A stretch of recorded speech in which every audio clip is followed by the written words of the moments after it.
વિશ્વ રંગભૂમિ દિવસ પર આજે ગુજરાત વિધાનસભામાં રાજ્યભરના નાટ્ય કલાકારોને બોલાવવામાં આવ્યા અને સન્માનિત કરવામાં આવ્યા। વિધાનસભાની મુલાકાતને લઈને મયુર વાકાણીએ કહ્યું છે કે આજના દિવસની તમામને શુભકામનાઓ પાઠવું છું। આજે મને અહીં આમંત્રણ આપવામાં આવ્યું છે, જે માટે હું સરકારનો ખૂબ આભાર માનું છું। એક જાગૃત નાગરિક અને કલાકાર તરીકે આજે હું ગૃહનું દ્રશ્ય જોઈશ।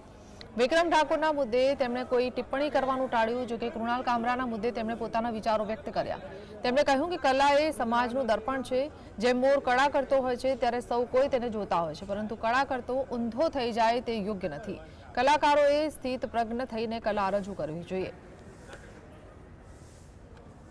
હું સૌ કોઈને આ માધ્યમ થકી વિશ્વ રંગભૂમિ દિવસની ખૂબ ખૂબ શુભકામનાઓ પાઠવું છું। આજે એક રીતે જોવા જતાં અમારા માટે આ દિવાળીનો દિવસ કહો, નવા વર્ષનો દિવસ કહો, જે કોઈ કલાકારો માટેનો આ શુભ દિન કહેવાય। અને આજે આ શુભ દિને આજે અમને સૌ કોઈ કલાકારોને અહીંયા સરકારશ્રી તરફથી આમંત્રણ આપવામાં આવ્યું છે, એ બદલ હું સરકારશ્રીનો ખૂબ ખૂબ આભાર માનું છું।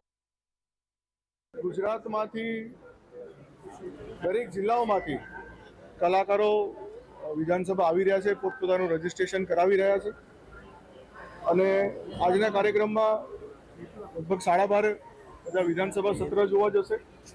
12:30 પછી નીચે દ્વારકા હોલ સ્વર્ણિમ સંકુલ 2માં આદરણીય ગુજરાત રાજ્યના મુખ્યમંત્રી સાહેબ શ્રી ભૂપેન્દ્રભાઈ પટેલ સાહેબ, આપણા youth and culture minister Mulubhai Mehra સાહેબ, આપણા વિધાનસભાના અધ્યક્ષ શંકરભાઈ ચૌધરી સાહેબ, ભારતીય જનતા પાર્ટીના સંગઠન મહામંત્રી શ્રી રત્નાકરજી, આ તમામ મહાનુભાવો ઉપસ્થિત રહીને આજના વિશ્વ રંગભૂમિ દિવસ નિમિત્તે કલાકારોને શુભકામનાઓ પાઠવવાના છે, એમનું માર્ગદર્શન આપવાના છે અને ત્યાં તમામ કલાકારોનું સન્માન કરવામાં આવશે।